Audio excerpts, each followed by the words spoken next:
Warning. In this video, the word Belgrade is mispronounced. It is actually Belgrade. Belgrade. Please enjoy the film. Yeah, hello, I would like to get some pizza. Yeah, I do add cheese, nothing on top. Why can't I have my pizza? Because Belgrade is blocked? What does that have to do? That has nothing to do with my pizza. I want my pizza. No! Give me your manager. I want to talk to your manager. I need my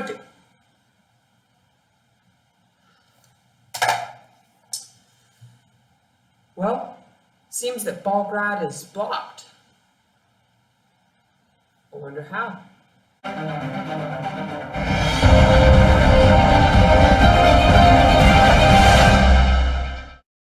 Welcome to another episode of World War II in the Balkans. I'm Matthias. Today we open up in ancient Greece. Nah, just kidding. We're going back to Yugoslavia again. The Luftwaffe episodes are down and out is over. We will be going back to our regular episodes. So, please enjoy this episode about the blocking and bombing of Belgrade. The German Luftwaffe had a total of 7 fully functional combat formations that were planes. They had been assigned to combat and missions in Yugoslavia. At 7 a.m., Germany had declared war on Yugoslavia and had started the invasion. The bombing of Belgrade began. The bombing of Belgrade was a part of Operation Retribution. The plan was to fly in relays, taking off in Austria and landing in Romania. Over 300 aircraft participated in the bombing of Belgrade, and about 1/4 of these aircrafts were Ju-87s and a bunch of heavier escort planes.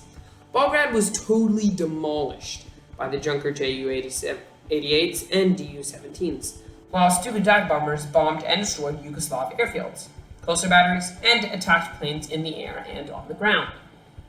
How it worked is every 15 minutes, a bomber fleet would bomb Belgrade for about 20 minutes and then leave for the next wave. This made a consistent wave of bombing, taking off and bombing, totally demolishing Belgrade. Most bombers bombed the important buildings in the middle of the city. This bombing schedule continued for a couple of days. And this other YouTube channel has a really cool section that I thought I would show you. So please listen to Indy while he tells you a bit more about this subject. Because at 5 in the morning of April 6, 1941, the Germans begin the bombing of Belgrade, the Yugoslavian capital. The Battle of Yugoslavia has begun. Swiftly and with savage brutality, Yugoslavia was struck and overrun. In the bombing of Belgrade, the principal purpose of which was to create confusion through terror, 17,000 civilians were killed, the largest number of civilian deaths by bombing in a single day in 20 months of war. You see, a great many Yugoslavians have come to Belgrade from other towns and villages to celebrate the holiday, for the attack comes on Palm Sunday. I also have to point out that other sources give numbers that are many thousands of fewer people killed in the bombing. It may have been as few as 4,000. Well, 150 dive bombers and bombers with a heavy fighter escort fly in relays. The initial raid is 3 waves, lasting for 20 minutes each at 15-minute intervals. Any and all defenses are destroyed by the first wave, so the dive bombers could go down all the way to rooftop level. Other than the 17,000 or however many dead Yugoslavians, all communications between Yugoslavian High Command and the armies in the field are virtually destroyed. All of Yugoslavia's airfields are simultaneously attacked, and most of their 600 planes are destroyed on the ground. So as Indy said, there were around 4,000 casualties. There were probably more.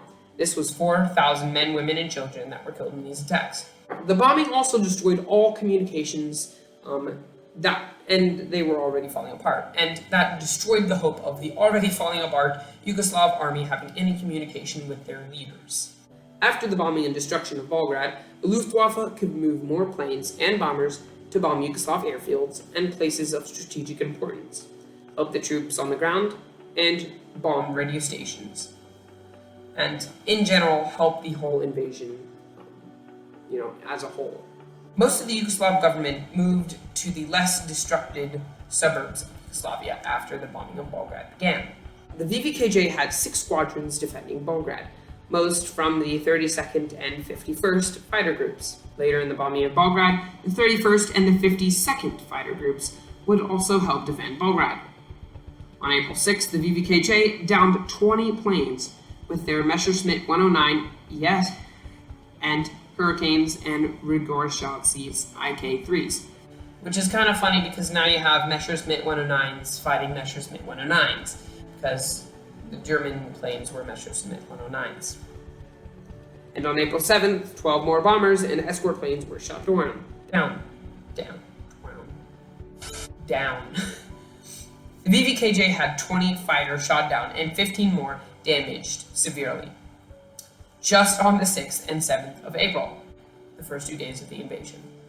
And that's a lot, assuming that they only have 400 planes. And this bombing was very crucial. The Luftwaffe totally demolished Belgrade. They bombed every single piece of it, multiple times actually. But this made the public not only want to surrender, but the other, the military and other government officials wanted to surrender by now. There had also been, as we've talked about in previous episodes, Yugoslav armies had actually turned and welcomed the invaders. And this did not help. And along with all this chaos, they're getting bombed. So let's get on to the drive to Moscow. The three-pronged attack on Belgrade. Moscow. I'm messed up today. Belgrade. After the bombing of Belgrade and Yugoslavia as a whole by the Axis powers, Belgrade was still in Allied hands, but not in a tight grip. The Germans had to just take the candy away from the baby. I want your candy. Give me your candy. The plan was to have a three-pronged drive on Belgrade. The 14th Motorized Corps headed north to Belgrade, while the 46th Panzer Group headed west to Belgrade from Austria. And the 41st Panzer Group in the north threatened an advance south, coming after the major offensive that was stationed in Romania and Hungary. All of these units were helped by bombing and fighters that were no longer needed in the bombing of Belgrade. On April 11th, Belgrade was squashed and no one could flee anywhere. They were squished, they were squashed, no one could leave. Because now you have 3 mechanized columns coming from 1, 2, 3 sides, squished. It's kind of like when we took Germany or Berlin in 1945. We had Russia coming, we had the attack on Normandy, and then we had people coming up Sicily. You're dead, okay? Okay, you're just dead. Don't talk about it. By April 11th, Belgrade was squished and no one could go anywhere. The only resistance to these 3 major mechanized columns was a large unit that was protecting Belgrade. On the evening of April 11th, German officer Franz Kazum and some 5 other officers entered Belgrade to negotiate a surrender. They had to do some fighting to get into the middle, or to get to the mayor of Belgrade. Once upon the city, they met with the mayor, or the representative of Belgrade, saying that if there was no surrender, they threatened to bomb again. And they also bluffed their size and strength. They were not what they said they had. At 18:55 hours, April 12, 1990. The mayor of Belgrade represented Belgrade in the surrender. That happened at 18:45 hours, April 12, 1941. After a day of fighting, the tank columns broke through the last defensive line and was able to capture the city on the night of the 12th. Along with some consolidations, Belgrade was considered secure on April 13th, 10 days after my birthday. Long time before me. Okay, so as we see right here, Belgrade is being bombed from the top. I think that's how you get bombed, okay? They're getting bombed, and then they have this three-pronged attack coming in from all sides. And this really, really, Belgrade is already doing really bad. Their soldiers are ill-equipped, and they don't have much morale. And when you're getting squashed, there's nothing you can do about it. And a lot of these planes are strafing men, women, civilians, anything. Germany is not applying to the rules of war. And this really shows that if Germany really wanted to, they could have taken a lot of stuff that they could really have done a lot against Britain, but they didn't. And in this invasion, in the invasion of Yugoslavia actually had a lot of men. And if they were equipped right, they could have defeated Germany. And also, if Greece and Britain had done more in the invasion of Yugoslavia, maybe they couldn't have gone to Greece. And Greece and Yugoslavia had already been fought over earlier by Italy in the early 1940s and 1939. They were coming out in Albania, and it's been a mess for a while. And that's something that I will start talking about in the invasion of Greece. So, thank you for watching. I think that's pretty much it.